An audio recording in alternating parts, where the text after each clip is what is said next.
Good morning, Jags. This is Fahad. Today is Thursday, September 3rd. Let's get started.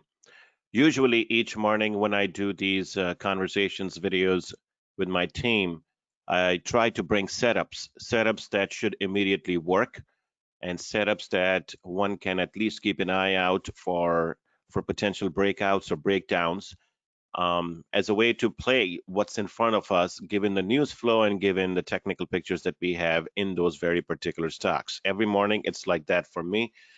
This morning, I'm going to take a little bit of a break from that because I want to see exactly how this market will react as the rest of the day goes by. I mentioned this multiple times, and I also sent out that long email last week in which I talked about how stretched these market internals are.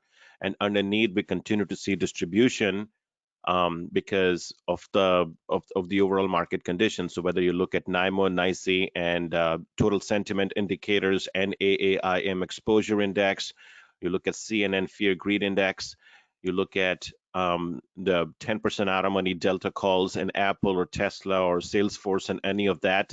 There's tons of indicators out there that continue to flash signs of overbought conditions in the market, which have reached, in my opinion, to rather very extreme level. We can talk about a lot of those indicators, but the one simple indicator, one very simple measure that I continue to monitor is simply how stretched we are relative to the most common moving averages that the market looks at, which is the 50-day and the 200-day moving average. The chart that you're seeing in front of you is Nasdaq, and Nasdaq is currently trading about 31% above its 200-day moving average, which is the biggest distance that we have seen going all the way back to 1999 and 2000 dot-com bubble, which did not end pretty. This is not to say that we're going to have crash and burn scenario in front of us, because the market conditions and the underlying fundamental picture for many of these components of NASDAQ is very different. These are far more profitable companies. These are real businesses generating real revenues with real growth and large free cash flow positions and all of that. So the dynamics are not the same. I'll be very first to, just to clarify that very clearly. But purely from a technical standpoint, in very short term, nothing goes up in a straight line. Okay, so absolutely nothing goes up in a straight line. Nasdaq RSI hit 82 intraday yesterday. That's possibly one of the highest I've seen, and the momentum eventually breaks. If you look at the percentage of components within Nasdaq that are trading with an RSI of above 70, it's well over 35%, which is the highest we have seen in more than 10 years. And if you look at the RSI of Nasdaq itself, going back to on the weekly scale or the monthly scale, in every single indicator is flashing red, where the overbought conditions are prevalent. They're everywhere to be seen, with the RSI is just too hot, as I often like to say, and as Paris Hilton would say, that's hot. And that's exactly what we have in Nasdaq everywhere. Now, understand that pullbacks can come and corrections can happen in the market in two different ways. Either corrections happen by time or corrections happen by price. Time would be simply when something after a strong run goes into a pause or consolidation mode. So perhaps in that particular case, Apple, after the split, or from the time the Apple announces its 4-to-1 split to the time the split actually went into effect, Apple went into, added $800 billion in its market capitalization, creating a valuation that is significantly stretched. And look at where the 50-day on Apple is, down all the way to 105. Right now at 131, closed at 131 yesterday. Now, two ways this could correct itself. Either it could spend a range between, let's say, 120 to 140 over the course of next 3 to 6 months and just consolidate and let some of these overbought market internals or stretch market internals basically catch up. And that's perfectly fine. That's very healthy actually in the long run.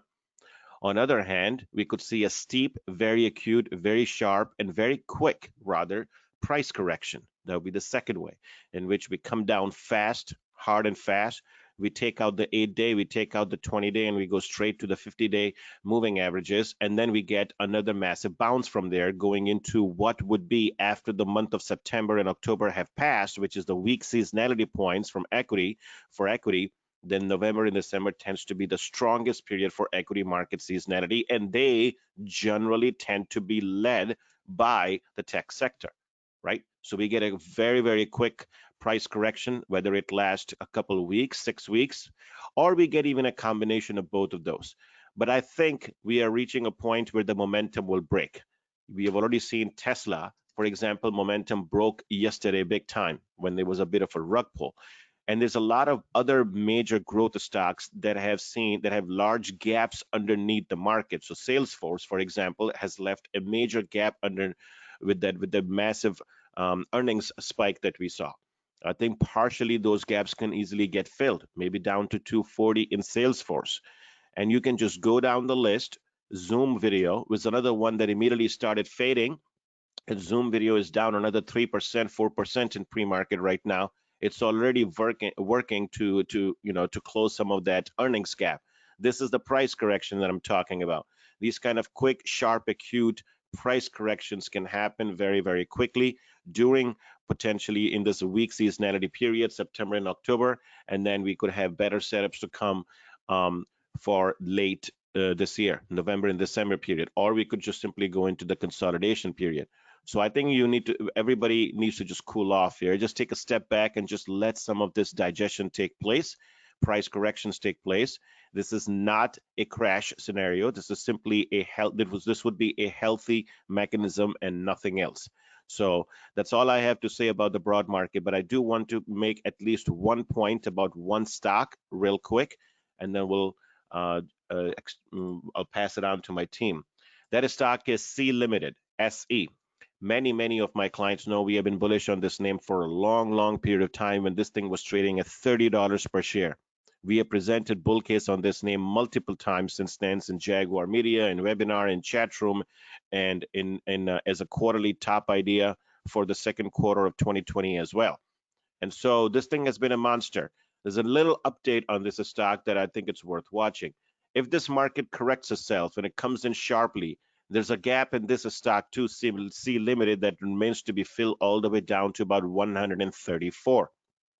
If it comes to that level, which would basically complete the retest of the 50-day as well, and you can see from these charts that previously also it has always had a nice bounce off the 50-day, it will present a fantastic buying opportunity for the next leg higher, and stock should carry from there all the way to $200 per share.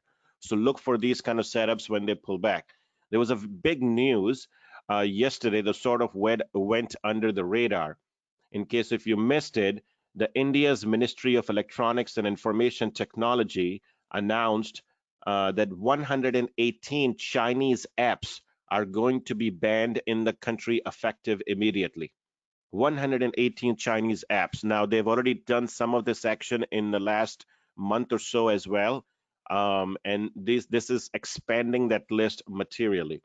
This list includes the Battle Royale titles, including PUBG Mobile and PUBG Mobile Lite versions. And those two games are the key competitors to C Limited's Garena Fire game. So as a result, you have the biggest competitor to Garena Fire now banned in one of the biggest, youngest economies in the world, which is India. And so naturally, when you have the biggest competitor now banned in that country, that opens a free ride for Garena Fire to capture more market share and continue to push out new products into that market. This ban will likely be enforced. It has not gone into effect yet, and I'm not sure exactly when it will, but I think it's likely to happen over the course of next couple of weeks. But naturally, the most important message here is that we will see a meaningful switch in player volume and revenues to Free Fire, given its similar genre and established gaming community. Keep in mind that India is a very small market for Free Fire right now. According to the Sensor Tower data, India accounts for only 2.5% of Free Fire's global sales. That's nothing, right? So this could go sharply higher. And while the game has accelerated in popularity in India, it is one of the few markets where it lacks the direct competitor. And so naturally, this is where it will come in. If the company, if Free Fire is able to capture 50% of PUBG players, that will potentially double the sales for this company going forward from here. And so I think we would start to see that traction potentially starting immediately this month. And then I think we'll see significant numbers to come out from India that will be positive at the end of this month, in September month, if the company provides an update. And then fourth quarter will be the quarter when I think we will see material upside in that particular game. So keep an eye on this thing. If this market takes a breather, comes in, and this stock comes in between $130 to $140 range, I think it will present a fantastic buying opportunity. That's it from me. Jay? Morning, Pod. Taking a look at a company called Columbus McKinnon. Ticker is CMCO. I actually plan to have a full page homepage write up. CNCO? Charlie Michael, Charlie Oscar. Okay, CMCO. Okay. Yeah. So I plan to have a homepage write up later today. But just a quick overview. This is a global designer and manufacturer of motion control products and automated systems that help move, lift, and position materials across a variety of industries. 46% of the revenue comes from crane solutions, so cranes, crane kits, jibs, and then 43% of revenue comes from industrial products such as electric chain and manual chain hoists. Looking at their last earnings call, management talked about how they were seeing a rebound in orders, and those were up approximately 25% through July. They then highlighted a few different markets, such as the utility market, which they said projects have come back to life. The hurricane season should also help demand there. The North American automotive market has improved. And lastly, orders in the railroad business were up 86% year over year, and quote activity there remains solid as well. But like I said, I'll have a full write-up on the homepage later today. That's fantastic. Looking forward to the article. And this is yet another name that I have never actually heard of before. So always look forward to some new stuff. And this chart technically has a really good setup for a potential breakout as well. Major VOP resistance here, right around $38 per share, and a nice tight bull flag formation below that. And so this thing takes this out, could easily run to new 52-week high. An important thing is that I would assume this would be a major beneficiary if we continue to see a rotation from growth to value, which I think we're going to see today, particularly with Nasdaq under pressure. So that may actually also help this stock. 80% growth rate in the rail side, that's pretty strong. All right, looking forward to your article. Chronicle? Morning, Fahad. No new ideas today. Looking to sit on my hands going into the long weekend. However, I do have additional color this morning on why we decided to take profits in AKAM calls yesterday, symbol AKAM. So KeyBank was out with a note suggesting that AKAM is currently at peak growth and peak valuation. And a couple things stood out from the note. First off, they're expecting revenue growth to decelerate in 2021 because the 2020 growth rates are unlikely to be sustainable, and there's going to be contract repricing pressure as shown on the graph that I shared. Second of all, this is pretty important. KeyBank had a detailed breakdown in their note of AKAM's security revenue. Lots of great information in that breakdown, but there's the key takeaway here was that the overall enterprise security business, for all the hype it's getting, it turns out that it's actually less than 10% of AKAM's cloud security revenue, and that's accounting for the Nominum and Janrain acquisitions. And so KeyBank believes that in order for AKAM stock to justify the current trajectory, the growth of its enterprise security products will have to inflect higher. Meanwhile, their estimates are showing the opposite, which is a deceleration for the foreseeable future. So all in, the note, the note matches with our view that there are heavy expectations being priced in at the moment, and the stock now has a lot to prove going forward, which is why we recommended to exit the trade yesterday. Yeah, and that's a great update. And you know, Akamai has always had. Uh, I've always felt that there's not a lot of consistency in the trends that we see. And if it was a beneficiary of the COVID related disruptions with the CDN's business basically taking off because too much bandwidth usage across the country and the world. Um, and that may have been a 1 or 2 quarter event, because knowing this company for many years and trading around and reading so many earnings reports, it seems to always find itself with problems about maintaining consistency in the growth rate, where 1 to 2 quarters of sharp acceleration basically just falters within, very quickly. And so that was the first reason, also because I've always been very quick in taking profits, and the trade purely from a technical standpoint also made sense. We bought the November 115 calls for $5.50. They were up 80% yesterday, and the stock was coming up to a major upper channel of the resistance of the channel. So I just wanted to take profits and step aside. We'll take a look at it again when it pulls back far enough, especially with the market, and see if the fundamental picture there is still worthy of a mention to go on for another trade. But right now, I don't see any reason to continue to push your luck into this trade. Good stuff. Thanks for the update. Avo. Morning, everyone. Looking at Surgery Partners, a name that we've talked in the past, but we haven't mentioned recently. SGR, that's the one.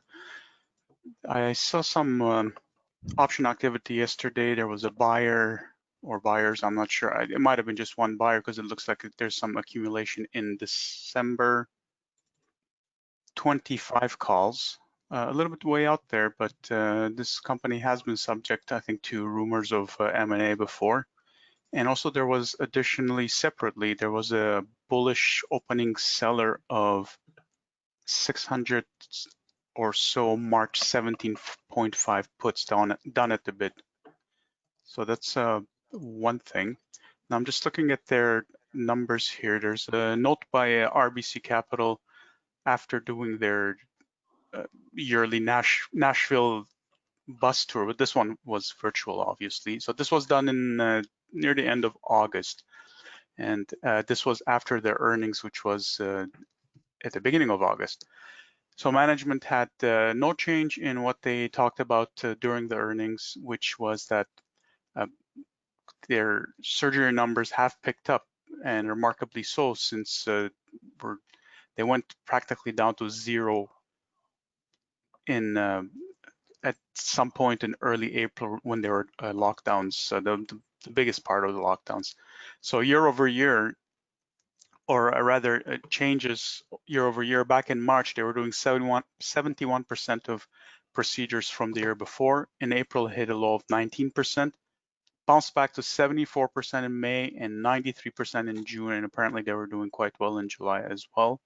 And that was despite higher COVID numbers reported in the States. It just could be one of those that nobody's paying attention to, or very few are paying attention to. And if the volumes that they saw keep increasing, or at least improving, then we could have another good quarter coming up in November. So I would keep an eye on this. And that the time frame of the calls and the puts are further out, so that makes kind of sense to me. I'm gonna make a pure educated guess over here that this accumulation that we are seeing in the December 25 calls, where now we have 4,500 open interest, it's I'm gonna assign a higher probability that this is likely M&A driven optimism, that we may see this company actually get acquired.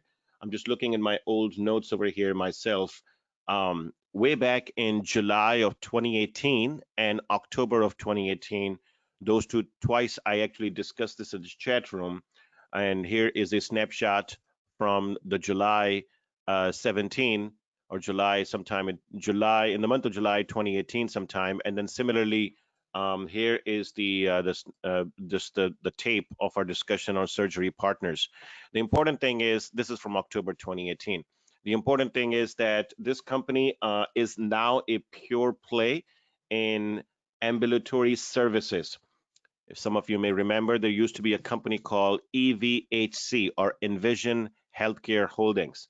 and this company was acquired 2 years ago. And once this company was acquired, and it was there was a bidding war basically for AVHC, and between KKR, which is the private equity firm, as well as HCA, which is the largest hospital operator in the country. And they both want to get into the ambulatory services business because they believe as a nice tuck-in acquisition where a lot of the surgeries as well as healthcare checks can be actually performed off-site. And so the AVHC was acquired, and after that, Surgery Partners was left alone as the only pure play left at that particular time. And ever since then, we have seen vague rumors that sometime we're going to see a consolidation, and this will be the last one to basically get absorbed by a large fish. And I think that may be in play right now. I'm going to dig into this a little bit more deeper, see if there has been more notes out there, some discussions around this. I know that back in 2018, the deal.com also reported that there were discussions at one point that this company had, and then it fell apart. They discussed that the co-editor of the journal, the deal.com, Michael Brown, noted that the company has been engaging with several partners, but apparently nothing came out of that, and basically it just went away. I'll see if I can still pull up that old article. Nope. Yeah, I looked around, but I couldn't find any more discussions or talks or even rumors about M&A. Yeah. Regardless, like you said, the timing, the strikes themselves are a little more than just earnings. Yeah. Once EVHC deal was closed and Surgery Partners, there were 3 companies that were routed by the deal.com in 2018 that were circulating around Surgery Partners. One was United Healthcare, HCA Healthcare, and Tenet, THC, which is the other hospital operators. Maybe the discussion broke down, or maybe they want to come back to it. And I think those December 25 calls could be betting on that outcome. So interesting one. Definitely worth a look, and we're going to continue to search more around this and bring back more discussions once we find it. Great stuff. All right, thank you everybody for joining. Watch the markets closely, see how the Nasdaq reacts today and to what extent we get a pullback in Nasdaq and whether it even matters at all at this time. We'll find out. That's it from us. See you in the chat room shortly.